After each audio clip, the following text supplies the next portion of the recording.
PM Modi की अलीगढ़ में rally, उमड़ी जबरदस्त भीड़, मोदी मोदी के गूंजे नारे। आज भी पीएम ने किया मंगलसूत्र का जिक्र। पीएम ने कहा, कांग्रेस और इंडी गठबंधन की नजर जनता की कमाई पर है। सरकार जनता की कमाई अपने कब्जे में लेकर सबको बांट देगी, ये उनका मैनिफेस्टो कह रहा है। पीएम ने कहा, हमारी माताओं बहनों के पास जो सोना है वो सिर्फ सजने संवरने के लिए है, वो स्त्री धन है। कांग्रेस की नजर स्त्री धन और मंगलसूत्र पर है। हमारी माताओं बहनों की संपत्ति छीनने का भी खेल खेला जा रहा है। उनका मंगलसूत्र, उस पर उन लोगों की नजर है। पीएम का बयान, कहा, आपकी कमाई पर कांग्रेस और इंडिया अलायंस मारना चाहती है अपना पंजा। कांग्रेस जनता के पैसे को लूटना अपना अधिकार समझती है। कांग्रेस और इंडी गठबंधन की नजर अब आपकी कमाई पर है, आपकी संपत्ति पर है।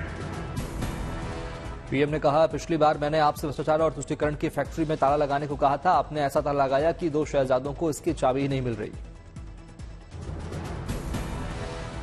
ऐसा मजबूत ताला लगाया, ऐसा मजबूत ताला लगाया कि दोनों शहजादों को आज तक इसकी चाबी नहीं मिल रही।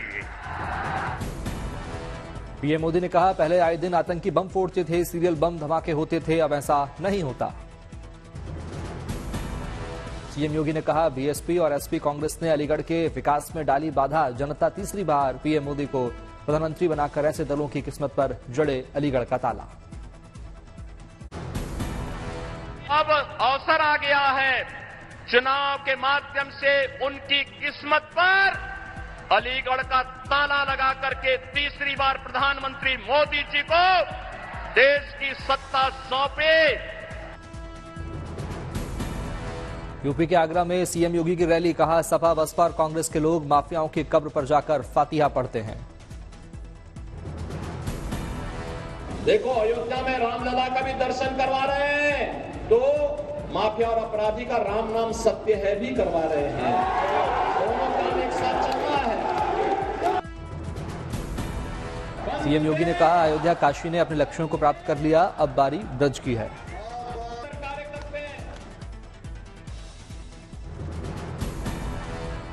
पीएम मोदी के मुसलमान वाले बयान पर बरसा विपक्ष। सोशल मीडिया प्लेटफॉर्म पर एक्स पर राहुल गांधी बोले, झूठ बोल रहे हैं पीएम। छत्तीसगढ़ के कांकेर में अमित शाह ने पीएम मोदी के बयान का किया जिक्र। कहा, पीएम मोदी के बयान से कांग्रेस को मिर्ची लगी है और वो सवाल उठा रही है। मोदी जी ने कल कहा, क्यों करना है इस सर्वे को? कांग्रेस पार्टी पूरी नरेंद्र मोदी पर सवाल उठा रही। कांग्रेस की रैली में गृहमंत्री ने कांग्रेस के घोषणा पत्र में सबकी संपत्ति का सर्वे करने वाला बयान दोहराया और उस पर सवाल उठाए। मैं आज कांग्रेस पार्टी को पूछना चाहता हूं, आपके घोषणा पत्र में सर्वे की बात है या नहीं है? राहुल बाबा देश के नाम में स्पष्ट करें। जनता से बोले अमित शाह। का कांग्रेस कहती है कि संसाधन पर सबसे पहला अधिकार अल्पसंख्यक का है। हम कहते हैं कि पहला हक गरीब, आदिवासी और दलित का है। संपत्ति सर्वे और मंगलसूत्र पर पीएम के दिए बयान पर विफरी कांग्रेस। पार्टी अध्यक्ष खड़गे ने जवाब देने के लिए पीएम मोदी से मांगा वक्त। पीएम मोदी के बयान से नाराज कांग्रेस पहुंची चुनाव आयोग, तुरंत कार्रवाई की मांग की। कहा, पीएम को शोभा नहीं देता ऐसा बयान। पीएम के बयान को लेकर सड़कों पर उतरी कांग्रेस। दिल्ली में यूथ कांग्रेस ने पीएम के खिलाफ किया प्रदर्शन। कांग्रेस नेता केसी वेणुगोपाल की नसीहत। कहा, चुनाव सौहार्दपूर्ण मानसिकता के साथ लड़ा जाना चाहिए, इसकी शुरुआत पीएम से होनी चाहिए। कांग्रेस नेता पवन खेड़ा ने कहा, देश के 10 साल हिंदू मुसलमान की राजनीति में ही कर दिए बर्बाद। लोकसभा चुनाव में बीजेपी का खुला खाता। सूरत लोकसभा सीट बीजेपी के नाम। सूरत सीट से बीजेपी प्रत्याशी मुकेश दलाल निर्विरोध जीते। कांग्रेस के प्रत्याशी का नामांकन हो गया था खारिज, अन्य उम्मीदवारों ने नाम लिए वापस। कांग्रेस उम्मीदवार का नामांकन रद्द होने के बाद बाकी 8 उम्मीदवारों ने फॉर्म उम्मीदवारी वापस ली। अब सूरत लोकसभा सीट पर नहीं होगा चुनाव। निर्विरोध जीत के बाद खुश दिखे मुकेश दलाल। गुजरात बीजेपी अध्यक्ष सीआर पाटिल से की मुलाकात, तस्वीरें आई सामने।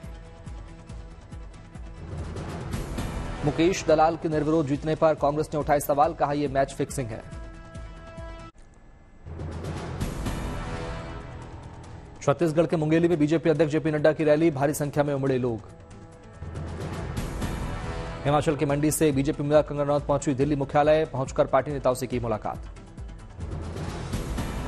बाबरी मस्जिद के पूर्व पक्षकार इकबाल अंसारी और तपस्वी छावनी के जगत गुरु परमहंसाचार्य ने रामलला के किए दर्शन, तीसरी बार पीएम मोदी के प्रधानमंत्री बनने की प्रार्थना की। नरेंद्र मोदी जी जब बनेंगे तो हम रामलला का दर्शन हम लोग एक साथ करेंगे, क्यों चाहते। अदालत से केजरीवाल को झटका, वीडियो कॉल से डॉक्टर से परामर्श लेने की नहीं मिली इजाजत, सीएम की मेडिकल रिपोर्ट देखने के बाद याचिका खारिज।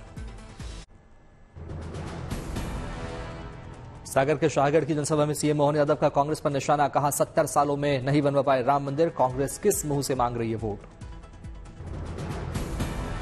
झालावाड़ में वसुंधरा राजे का बड़ा बयान, कहा यहां से मेरा 3 पीढ़ियों का रिश्ता, गहलोत आए या उनकी टीम, हमारे मजबूत गढ़ किसी से डहने वाला नहीं।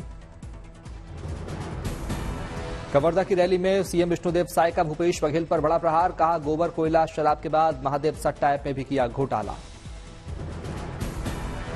गुजरात के सीएम भूपेंद्र पटेल ने चुनाव प्रचार में झोंकी ताकत, पाटन में चुनावी रैली में बीजेपी प्रत्याशियों के पक्ष में किया प्रचार।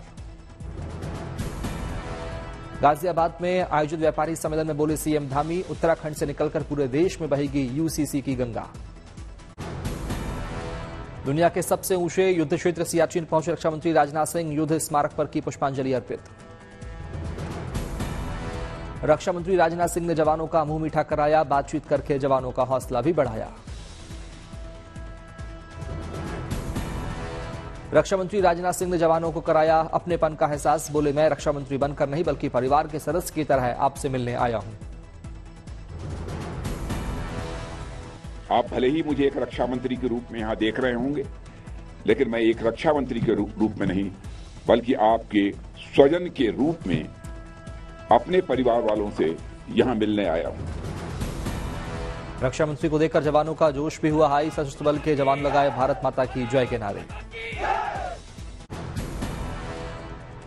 चुनावी अभियान के दौरान दार्जिलिंग में रक्षा मंत्री का पीओके पर बड़ा बयान, बोले पीओके हमारा था, हमारा है, पीओके हमारा रहेगा। भाइयों, पीओके हमारा था, पीओके हमारा है, पीओके हमारा रहेगा। रक्षा मंत्री ने पीओके पर आगे बोलते हुए कहा, हमारे पीओके के भाई बहन खुद भारत के साथ आने की मांग करेंगे।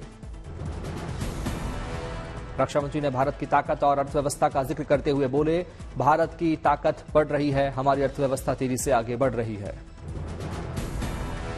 रक्षा मंत्री ने कहा, दुनिया में बड़ा भारत का कद, दुनिया में कोई भी देश को भारत को डरा नहीं सकता। समाजवादी पार्टी अध्यक्ष अखिलेश यादव कन्नौर से नहीं लड़ेंगे लोकसभा चुनाव, तेज प्रताप यादव कन्नौर से समाजवादी पार्टी के उम्मीदवार। बिहार में चुनावी बदजुबानी की लगी होड़, लालू के बड़े परिवार पर नीतीश का बयान तो तेजस्वी का सीधा जवाब, वो खुद 5 भाई बहन।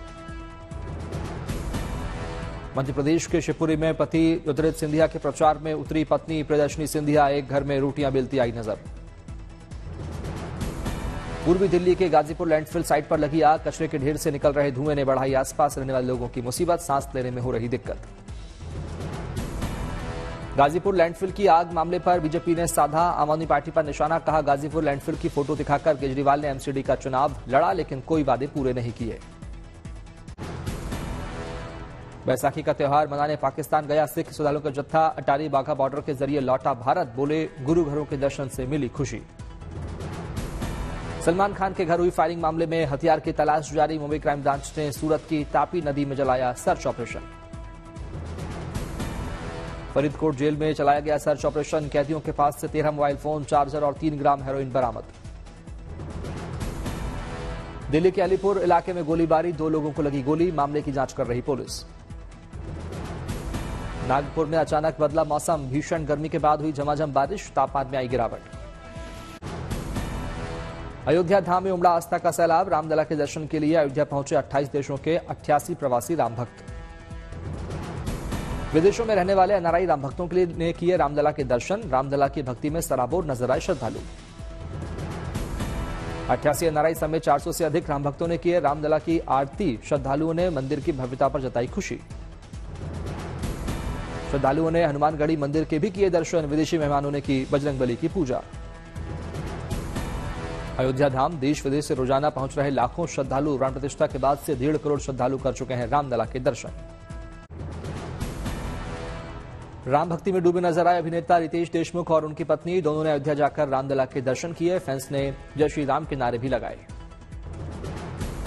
चारधाम यात्रा को लेकर आई शानदार खबर। चारधाम यात्रा के लिए 6 दिन में 12,48,000 श्रद्धालुओं ने कराया रिकॉर्ड रजिस्ट्रेशन। चारधाम यात्रा को लेकर श्रद्धालुओं में जबरदस्त उत्साह। केदारनाथ के लिए अब तक 39,000, बद्रीनाथ के लिए 30,000, यमुनोत्री के लिए 14,000, गंगोत्री के लिए 17,000 पंजीयन। केदारनाथ, यमुनोत्री और गंगोत्री धाम के कपाट 10 मई को खोलेंगे। बद्रीनाथ के कपाट 12 मई को खोले जाएंगे। रजिस्ट्रेशन का आंकड़ा इसी रफ्तार से बढ़ने की उम्मीद। चारधाम यात्रा के लिए पिछली बार से 2 गुना रजिस्ट्रेशन। पूर्व विदेश सचिव हर्ष श्रृंगला अयोध्या धाम पहुंचे। हर्ष श्रृंगला ने हनुमानगढ़ी मंदिर में की पूजा अर्चना।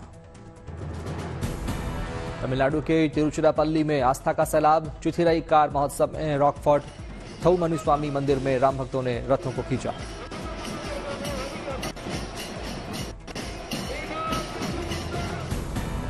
चिथिराई कार फेस्टिवल के दौरान निकाली गई विशेष झांकियां। गीत संगीत में सराबोर दिखे श्रद्धालु।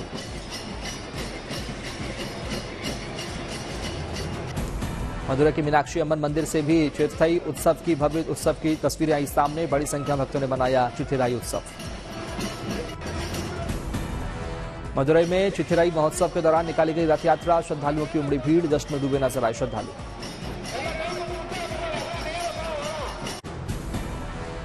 रक्षा के क्षेत्र में भारत की आत्मनिर्भरता से जुड़ी शानदार खबर। भारतीय सेना के लिए कम दूरी की कंधे पर रखकर दागी जाने वाली मिसाइल की जा रही विकसित। कम दूरी की मिसाइलों से जुड़ी 2 योजनाओं पर जारी है काम। पूरी तरह स्वदेशी प्रणाली से किया जाएगा विकसित। स्वदेशी वायु रक्षा प्रणालियों की लागत 6800 करोड़ रुपए से भी ज्यादा होगी। सेना इन लॉन्चर और मिसाइलों की खरीदारी करेगी। 500 से अधिक लॉन्चर और करीब 3000 मिसाइल बनाने की योजना। चीन और पाकिस्तान की सीमा पर होगी तैनाती। बेंगलोर के कतील श्री दुर्गा परमेश्वरी मंदिर में अनोखी परंपरा। आग के साथ खेली जाती है होली। टोरंटो में आयोजित कैंडिडेट चेस चैंपियनशिप में भारत ने रचा इतिहास। भारतीय डी गुकेश ने जीता FID कैंडिडेट्स 2024 का खिताब। सबसे कम उम्र में खिताब जीतने वाले खिलाड़ी बने मुकेश। 17 साल की उम्र में खिताब पर किया कब्जा। विश्वनाथ आनंद के बाद कैंडिडेट्स जीतने वाले दूसरे भारतीय खिलाड़ी बने गुकेश। अब वर्ल्ड चैंपियन बनने के लिए चीन के डिंग रेर का करेंगे सामना। गुकेश की अमेरिकी हिकारू नाकामुरा के खिलाफ अंतिम दौर का खेल किया ड्रॉ। संभावित 14 में से 9 अंक अर्जित किए। विश्वनाथ आनंद ने गुकेश की जीत पर जताई खुशी। सोशल मीडिया पर लिखा, सबसे कम उम्र के चैलेंजर बनने के लिए बधाई। 2023-24 में अनुमान से ज्यादा नेट डायरेक्ट टैक्स कलेक्शन ने भरा सरकार का खजाना। कुल कलेक्शन 17.7% बढ़कर 19.58 लाख करोड़ रुपए पर पहुंचा। भारत में और रोजगार देगी आईफोन मेकर एप्पल। चीन ने अपनी आधी सप्लाई चेन भारत में शिफ्ट करके अगले 3 साल में वेंडर्स के जरिए 5 लाख से ज्यादा रोजगार देगी एप्पल। भारत दौरा टालने के बाद एलन मस्क ने चीन समेत प्रमुख बाजारों में टेस्ला कारों की कीमतों में भारी कटौती का ऐलान किया। दामों में करीब $2,000 तक की कमी। EPFO में फरवरी 3 लाख से ज्यादा महिलाओं समेत कुल 15.48 लाख सदस्य से जुड़े। पहली बार EPFO का हिस्सा बनने वाले मेंबर्स की संख्या 7.78 लाख रही। उत्तर भारत के अलावा बाकी सभी क्षेत्रों में पड़ रही भीषण गर्मी से एयर कंडीशनर की बिक्री में उछाल आया। तापमान के 40 डिग्री के पार निकलने से 3 गुना बढ़ी AC की बिक्री।